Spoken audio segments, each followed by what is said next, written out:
There are two common questions you might ask yourself. Where will I go to university in America, and how will I pay for it?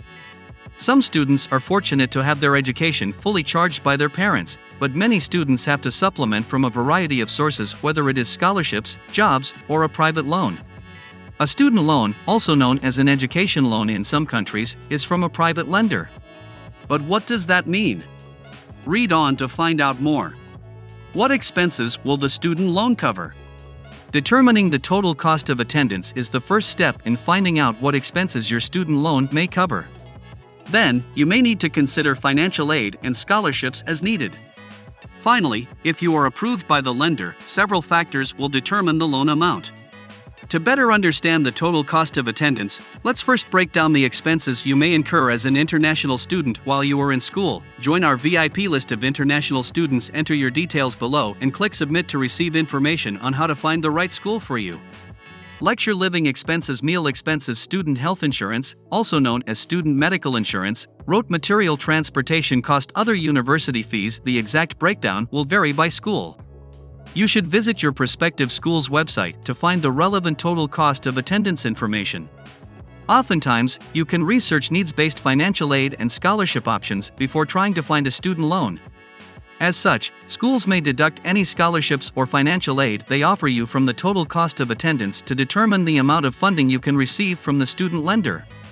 This is important because the school may need to validate the loan amount with the lender before disbursing the student loan. Once you know the total cost of attendance, you may have to deduct any need-based school scholarships or financial aid you receive to determine the maximum amount the school may allow to cover for the loan. Second, the lender will determine the student loan amount. There are many factors that may determine the loan amount. Ultimately, you will need to go through the application process with the lender to see how much expenses can be covered, if approved by the lender. Are there requirements for the student loan program? Each lender will have different terms that you must satisfy to participate in the lender's student loan program. Some student loan programs require a cosigner, whether an American cosigner or an international cosigner. For some lenders, their loan programs are limited to a select list of schools. Additionally, some lenders may need to accept you into a school before they can begin the approval process. However, some lenders may begin the approval process prior to acceptance. They may look at other factors to see if you can get proof of money approval. Once admission to the school is received, the loan process may move forward and disbursement can occur if approved by the lender. How do interest rates work? Depending on the lender, interest rates can be fixed or variable. The fixed interest rate will remain the same for the life of the loan, while the variable rate can change. The variable rate is usually linked to an indicator, such as LIBOR, which may change throughout the life of the loan.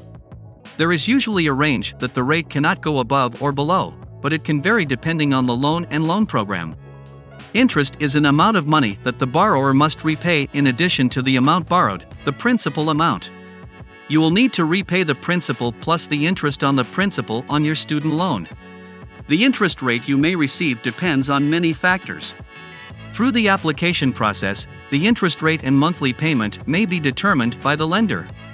If you are approved for a loan, the price and repayment will be known before you, as the borrower, agree to the terms of the loan, allowing you to make an informed decision. How does repaying the loan work?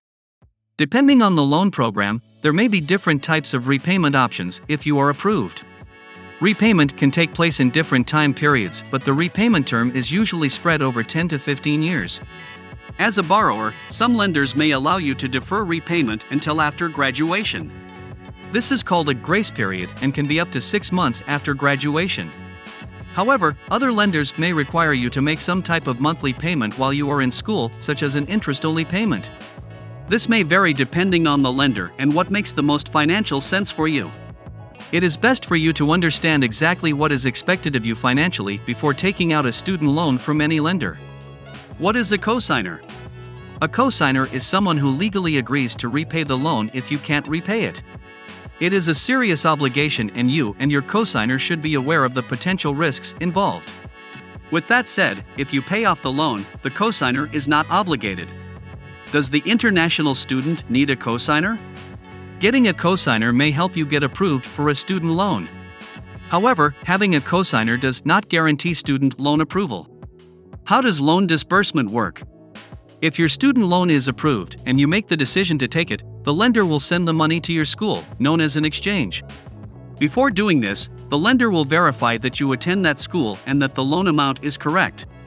The lender will then disburse the money to the school before the semester begins. The school will then provide this money for you. Different schools have different verification and disbursement procedures, so you should check with your school's financial aid office if